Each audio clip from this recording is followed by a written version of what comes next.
Ever feel like you're not good enough? Like you're an imposter in your own life? We've all been there, battling that gnawing sense of inadequacy, feeling as though we just don't measure up. It's a universal experience, one that can leave us feeling isolated and overwhelmed. But here's the thing, you're not alone. These feelings, as challenging as they are part of the human experience. They're common, they're shared, and they're surmountable. Today, we're going to talk about maintaining a healthy attitude. When feelings of inadequacy creep in, it's crucial to meet them with kindness, to remind ourselves of our shared humanity, and to stay mindful. These are the pillars that will keep us grounded and resilient in the face of self-doubt.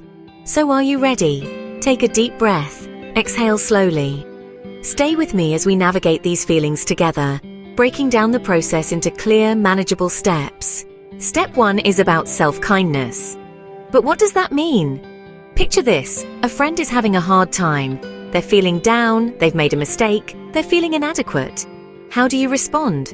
You'd probably offer words of comfort, reassurance, understanding. Now imagine you're in the same situation. Do you offer yourself the same kindness? That's what self-kindness is all about. It's the act of treating yourself with the same compassion, understanding, and gentleness you would extend to a friend in need. It's about acknowledging that you too are human, and that it's okay to make mistakes, to not be perfect, to feel inadequate at times. Because guess what? We all do. We all have days when we feel less than our best. And that's okay. It's part of being human. Self-kindness means allowing yourself to be imperfect. It means understanding that everyone has off days, and that's okay. It's about giving yourself the same grace you'd give to others. It's about loving yourself, even when you're not feeling very lovable. It's about acknowledging your feelings, validating them, and then letting them pass without judgment. And why is this so important? Well, the benefits of self-kindness are numerous. Studies have shown that individuals who practice self-kindness are less likely to experience depression and anxiety. They have higher levels of self-esteem and are more resilient in the face of challenges. They're more likely to persevere when things get tough because they've cultivated a sense of inner strength and self-belief. But perhaps most importantly, self-kindness helps to foster a positive relationship with oneself. It encourages self-acceptance and self-love. It promotes a healthy attitude towards oneself and one's life. It allows us to be our own best friend, to support and nurture ourselves in the same way we would a loved one. Remember, self-kindness isn't about being perfect. It's about being kind to yourself even when you're not. Practice self-kindness. Embrace your imperfections. Love yourself, not in spite of your flaws, but because of them. Because you, just like everyone else, are perfectly imperfect. And that's something to be celebrated, not criticized. Step 2 is about common humanity. But how can that help with feelings of inadequacy?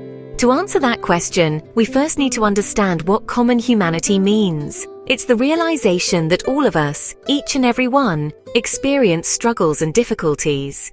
These struggles could be big or small, visible or hidden, but they are there nonetheless. Consider this. Have you ever looked at someone and thought, they have it all together. They must never feel inadequate or insecure.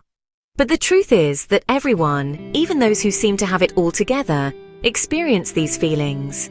It's part of being human. We all face challenges, we all have our down days, and we all feel inadequate at times. This understanding of common humanity can be incredibly liberating. It helps us to recognize that feeling inadequate doesn't make us odd or broken. It makes us human. It's a shared experience, a common thread that weaves us together in the tapestry of life. Recognizing our common humanity has numerous benefits. For starters, it helps to reduce feelings of isolation. When we understand that we're not alone in our struggles, it can make them feel less overwhelming. It's like being in a dark room and suddenly realizing there are others there with you. You're not alone. The darkness feels a little less daunting. Furthermore, understanding our common humanity can also increase our empathy for others. When we see that others, like us, are dealing with their own struggles, we can empathize with them more easily. We can approach them with kindness and understanding, rather than judgment or criticism. Embracing our common humanity can be a powerful tool in combating feelings of inadequacy.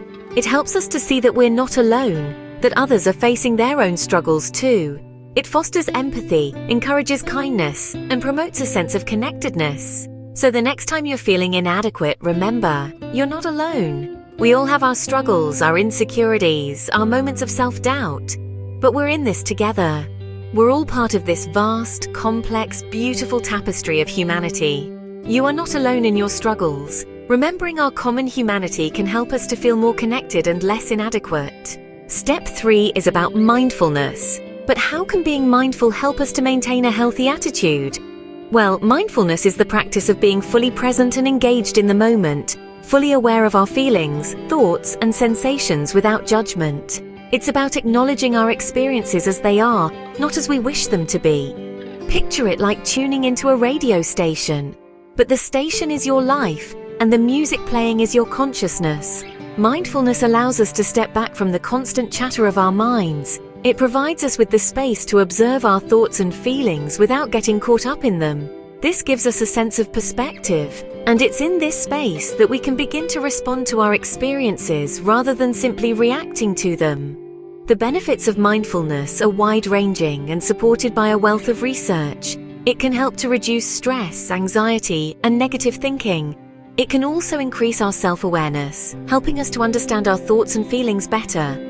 This increased self-awareness is crucial in maintaining a healthy attitude towards ourselves. When we're more aware of our thoughts and feelings, we're better equipped to manage them. We can recognize when we're being overly critical of ourselves, and we can choose to respond with kindness and understanding instead. So how can you cultivate mindfulness? One simple exercise is to take a few moments each day to focus on your breath. Just sit comfortably, close your eyes if you wish, and bring your attention to the sensation of your breath as it enters and leaves your body. If your mind wanders, which it inevitably will, gently bring it back to your breath. Another exercise is to engage fully with an everyday task. It could be washing the dishes, walking to work, or even eating a meal. The key is to pay full attention to the task at hand, noticing the sensations, the sounds, and the feelings it evokes. Remember, mindfulness is not about emptying your mind or achieving a state of eternal calm. It's about paying attention, on purpose, in the present moment, and without judgment. Mindfulness helps us to stay grounded in the present moment, reducing feelings of inadequacy and promoting a healthier attitude toward ourselves. So, we've talked about self-kindness, common humanity, and mindfulness, but how do we bring all of these elements together? The beauty of these three concepts is that they all support and amplify each other. Self-kindness is the foundation. It encourages us to treat ourselves with the same compassion and understanding with which we would treat a friend. By being kind to ourselves, we create a safe space where we can acknowledge our feelings without judgment or criticism. Common humanity then builds on this by reminding us that we are not alone in our experiences. Every person on this planet has felt inadequate at some point. Recognizing this shared experience helps us to feel connected rather than isolated. It reminds us that it's okay to be imperfect because imperfection is a part of being human. Mindfulness is the glue that holds everything together. It's about being present and aware of our thoughts and feelings without getting swept away by them. It allows us to observe our feelings of inadequacy from a distance rather than getting caught up in them. By practicing mindfulness, we can respond to these feelings in a more balanced and healthy way. Now, how can we integrate these concepts into our daily life? Start small. Practice self-kindness by speaking to yourself in a kind and understanding way, especially when you're feeling inadequate. Remember that it's okay to make mistakes and to not have all the answers. Next, remind yourself that you're not alone. Find comfort in the fact that everyone, even the people you admire most, have felt inadequate at some point. This doesn't make you any less capable or worthy. It just makes you human. Finally, practice mindfulness. This could be as simple as taking a few minutes each day to just sit and be present. Notice your breath, notice your thoughts, notice your feelings. Don't judge or try to change anything. Just observe. Over time, these practices will become more natural. You'll find that you're kinder to yourself, that you feel more connected to others, and that you're better able to handle feelings of inadequacy. But remember, this is a process. There will be days where it's harder to be kind to yourself, days where you feel completely alone, days where mindfulness seems impossible. That's okay. It's all part of the journey. In those moments, try to be patient with yourself. Remind yourself that it's okay to struggle, that it's okay to not be okay, and remember that you're not alone. There are people who care about you, people who want to help.